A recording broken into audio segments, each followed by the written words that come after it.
तो गाइस कैसे हैं आप सब लोग। रीइंकार्नेटेड के एपिसोड 150 के साथ हाजिर हूं। तो लास्ट एपिसोड के एंड पे हमने देखा था हमारा साओची जुनसाओ के साथ उसके घर आता है। जैसे वो लोग अपने पैलेस में पहुंचते हैं तो वहाँ पर एक पहले से एक लड़का बैठा होता है जो कि जुनसाओ का कजन ही होता है। जुनसाओ के साथ काफी बुरे तरीके से बात करता है। फिर साथ ही वो आगे बढ़ता है और उससे कॉलर से पकड़कर कहता है, तुम्हारी हिम्मत कैसे हुई मेरे साथ इस तरह आगे से बात करने की। साओची उस लड़के की तरफ देखकर सोच रहा होता है, लगता है कि इस लड़के को सबक सिखाना पड़ेगा। ये तो बिल्कुल मेरी जाओ फैमिली के मेरे कजन की तरह है, वो भी मुझे तंग किया करते थे और जहाँ पर इस बेचारे मेरे भाई को तंग कर रहे हैं। साओची जैसे ही अपने हाथ में अपनी पावर्स को रिलीज कर रहा होता है उसके ऊपर अटैक करने के लिए, उसी वक्त वहाँ पर उन दोनों लड़कों के बीच में एक तलवार आकर गिरती है। कोई इनसे कहता है, यहीं पर रुक जाओ, तुम लोग यहाँ पर क्या कर रहे हो। एक और कजिन वहाँ पर आता है जिसका नाम जिंजू होता है। जुनसाओ उसे देखते ही बहुत ज्यादा खुश हो जाता है। साओची कहता है, ये लड़का तो एम्परर राम के 4th लेवल पर है। इस लड़के का नाम युन जिंजू होता है। इसके बारे में बताया जाता है कि ये एम्परर परफॉर्म राम के 4th लेवल पर है। इस वक्त ये युन फैमिली के जितनी भी यंगर जनरेशन है उसमें से सबसे ज्यादा स्ट्रॉन्गेस्ट यही लड़का है। लड़का यहाँ पर आते ही कहता है, जुन हाउ ये तुम क्या कर रहे हो, तुम्हें पता है कि हमारी फैमिली के यंग मास्टर हमारे साथ कितने अच्छे से पेश आते हैं और कभी भी किसी को तंग नहीं करते। तुम यहाँ पर इसको तंग क्यों कर रहे हो। आए तुम्हारे ऐसा करने का मकसद क्या है। आज तो मैं तुम्हें छोड़ता हूँ, लेकिन अगली बार अगर तुमने इसके साथ इस तरह का बर्ताव किया तो मैं तुम्हें बिल्कुल भी नहीं छोड़ूंगा, मैं तुम्हें इसकी सजा दूंगा। हाउ जल्दी से उसके सामने झुकते हुए कहता है, ब्रदर जीन प्लीज मुझे माफ करना, मेरा सबक मिल गया है, मुझे यंग मास्टर के साथ ऐसा नहीं करना चाहिए था। ठीक है, मैं आज के बाद ऐसा नहीं करूंगा। ब्रदर जिनजू से कहता है, अब जबकि तुम्हें तुम्हारी गलती के बारे में पता चल गया है कि तुमने क्या किया है और तुम्हें इसका एहसास भी है, तो ठीक है तुम जाओ यहाँ से। जुनहाओ उसे कहता है, ठीक है ब्रदर जिनजू मैं जाता हूँ। और साथ ही वो जाते हुए सोच रहा होता है, एक ना एक दिन मैं इस जुन जिनजू और जुन जाओ इन दोनों को बहुत ज्यादा सबक सिखाऊंगा, क्योंकि ये दोनों ही मेरे सामने एरोगेंटली बिहेव कर रहे हैं। जुनहाओ के चले जाने के बाद जुनसाओ आगे बढ़ता है और ब्रदर जिनजू से कहता है, ब्रदर जिनजू तुम्हारा बहुत बहुत शुक्रिया, तुमने यहाँ पर मेरी जान बचा ली। जिनजू से कहता है, ब्रदर जाओ तुम्हें तो अच्छी तरह से पता है कि हम दोनों सेम फैमिली से हैं और तुम मेरे चचा के बेटे हो, यानी कि तुम मेरे कजिन लगते हो, तो फिर तुम्हारे लिए मुझे ये सब कुछ तो करना था, इसलिए तुम्हें यहाँ पर मुझे थैंक यू बोलने की भी जरूरत नहीं है।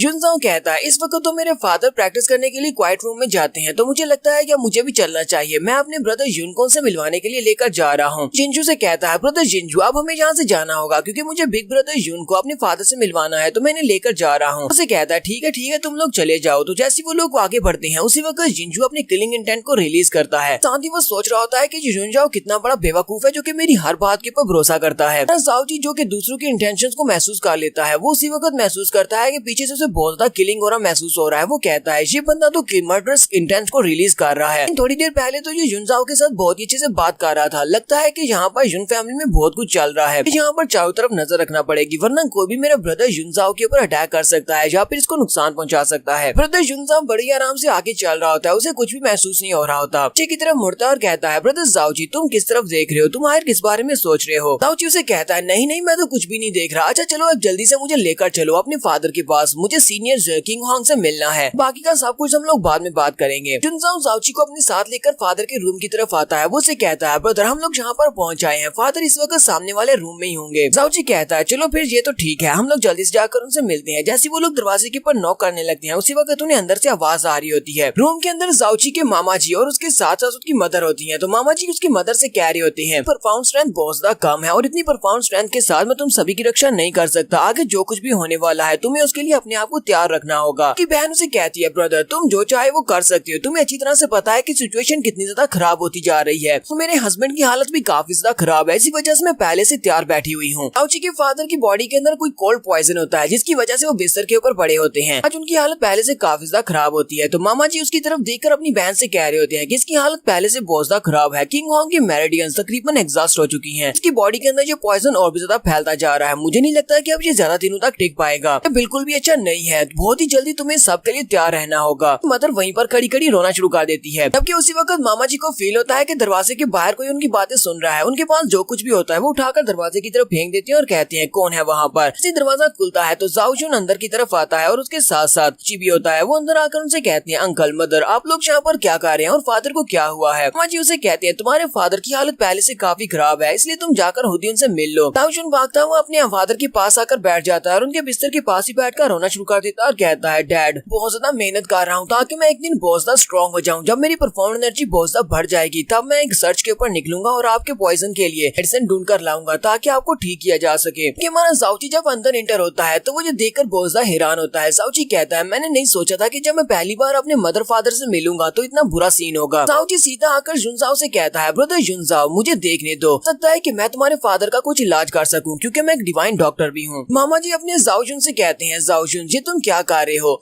तुम घर से बाहर रहते हो और अब तुम अपने साथ बाहर से लड़कों को भी लेकर आने लगे हो। अब ये लड़का कौन है जिसे तुम अंदर तक ले आए हो? कि मदर वहाँ पर कुछ महसूस करती है। मदर कहती है ये बंदा कुछ जाना पहचाना लगता है, इस लड़के को देखकर मुझे कुछ अपनापन सा महसूस हो रहा है। औची मामा जी से कहता है क्या तुम्हें लगता है कि मैं जहाँ पर कुछ गलत बात कर रहा हूँ या फिर कुछ गलत करने की कोशिश कर रहा हूँ? क्या तुम्हें लगता है कि तुम्हारे पास कोई तरीका है या जुन को बचाने का? वो आगे से चुप हो जाता है। औची उठता है और अपनी मदर से कहता है मदर, फिर साथ ही वो कहता है नहीं सीनियर आंटी, मैं यहाँ का नहीं हूँ, मैं एक दूर दराज के इलाके से आया हूँ, लेकिन मैंने मेडिसिन के बारे में काफी कुछ पढ़ा है, मुझे मेडिसिन के बारे में अच्छी खासी नॉलेज है। आप मुझे यहाँ पर इजाजत दें तो मैं सीनियर जुन की बॉडी को एग्जामिन करना चाहूंगा। हो सकता है कि मैं इनकी बॉडी के अंदर जो कोल्ड पॉइजन है उसको निकाल सकूं। यहाँ पर जुन साओ उसकी तारीफें करते हुए कहता है मदर, ब्रदर जुन वाकई में बहुत ज्यादा अजीब और बहुत ज्यादा एक्सट्रीमली मिरेकुलस पर्सन है। ये स्काई परफॉर्म ड्राम के पीक पर है, लेकिन फिर भी इसने बहुत सारे एम्पर परफॉर्म ड्राम के एक्सपर्ट्स को हरा दिया। बहुत सारे एम्पर परफॉर्म ड्राम के एक्सपर्ट्स हमें मारना चाहते थे, मुझे और प्रिंसेस कीकी को, तो यहीं पर ब्रदर जुन ने वहाँ पर आकर हमें बचाया था। दोनों भी ये बात सुनने के बाद बहुत ज्यादा हैरान होते हैं कि एक स्काई परफॉर्म ड्राम का बंदा एक एम्पर परफॉर्म ड्राम के एक्सपर्ट को कैसे हरा सकता है। मामा जी अपनी बहन से कहते हैं सिस्टर, अब जबकि हमारा यहाँ पर कोई भी काम नहीं है तो चलो हम दोनों बाहर चलकर आराम करते हैं, चल के देखते हैं कि आज ये लड़का क्या कर सकता है, कि कितना ज्यादा ये लड़का मिराकुलस है। मामा जी जाओची से कहते हैं तो ब्रदर प्लीज हमारे लिए ये कर दो, तुम ऐसा कर सकते हो। जाओची उनसे कहता है मामा जी मैं पूरी कोशिश करूंगा इनको ठीक करने की, और वो सभी लोग वहाँ से बाहर चले जाते हैं। जबकि हमारा जाओची अपने फादर के पास अकेला बैठा होता है। जाओची कहता है कि बॉडी के अंदर जो कोल्ड पॉइजन है, ये वाला कोल्ड पॉइजन तो सन मून डिवाइन पैलेस वाले यूज करते हैं, मैंने इस पॉइजन को पहले भी देखा है।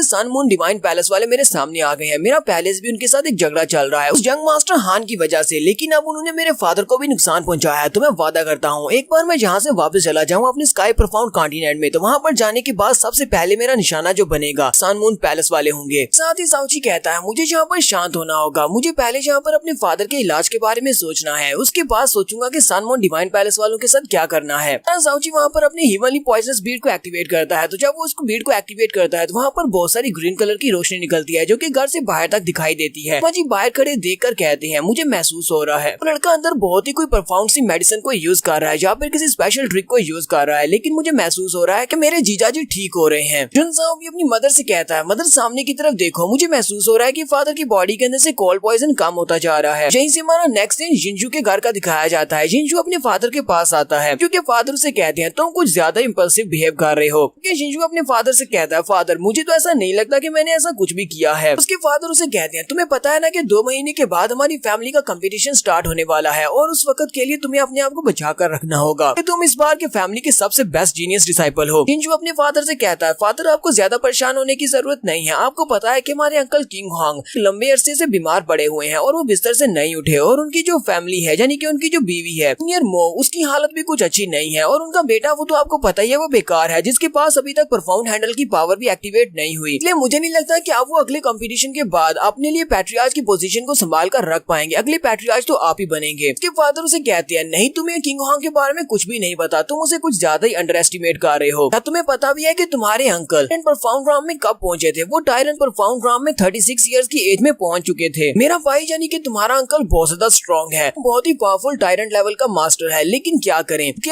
जब से हमारे फादर स्काई परफॉर्म कॉन्टिनेंट में गए हैं और वहाँ से वापस नहीं आ सके, तब से हमारी जुन फैमिली का डिक्लाइन स्टार्ट हुआ था। तब से लेकर अभी तक हमारी जुन फैमिली नीचे ही गिरती जा रही है। जुनसाओ के पेरेंट्स यहाँ पर रहते तो वो बहुत ज्यादा पावरफुल थे, लेकिन उन दोनों ने अपने फादर को ढूंढने के लिए स्काई परफॉर्म कॉन्टिनेंट में जाने का फैसला किया। वो दोनों वहाँ पर गए जहाँ पर उन दोनों के ऊपर बहुत ज्यादा अटैक्स हुए, जिसकी वजह से उनकी बॉडी के अंदर पॉइजन चला गया और वो दोनों बहुत ज्यादा वीक होकर वहाँ से वापस आए। इसी वजह से इन दोनों की पावर्स बहुत ज्यादा कम हो चुकी हैं। हालांकि वो दोनों ही बहुत ज्यादा पावरफुल हैं। अगर ये दोनों वापस से अपनी पावर्स को रिकवर कर लेते हैं, जुन फैमिली में हमें तो बोलने का हक भी नहीं मिलेगा, हम लोग इतने ज्यादा कमजोर हैं उन दोनों के मुकाबले में। जिंजू अपने फादर से कहता है फादर आपने एक लंबे अरसे से मुझे यही सिखाया है, दोनों हस्बैंड एंड वाइफ तो पैट्रियार्च की गद्दी संभालने के लायक नहीं रहे क्योंकि वो बहुत ज्यादा कमजोर हो चुके हैं। तो जुन फैमिली में सिर्फ हम ही 2 फैमिली मेंबर्स बचे हैं जो कि फैमिली को ओवरटेक कर सकते हैं। फादर अपने बेटे से कहते हैं तो तुम जो चाहे वो कर सकते हो, तुम्हें कोई भी यहाँ पर नहीं रोकेगा, लेकिन तुम्हें पता है कि इस वक्त क्या टाइम चल रहा है, सिर्फ 2 महीने के बाद फैमिली कंपटीशन होने वाला है, इसलिए मैं तुम्हें यहाँ पर स्ट्रिक्टली मना करूंगा किसी के साथ भी कोई मसला क्रिएट मत करना, किसी को भी तुम्हारे खिलाफ शिकायत का मौका नहीं मिलना चाहिए। जो अपने फादर से कहता है ठीक है फादर मैं आपकी बात को समझ गया, आपको शिकायत का मौका नहीं मिलेगा। जो कि वहाँ से चले जाने के बाद फादर कहते हैं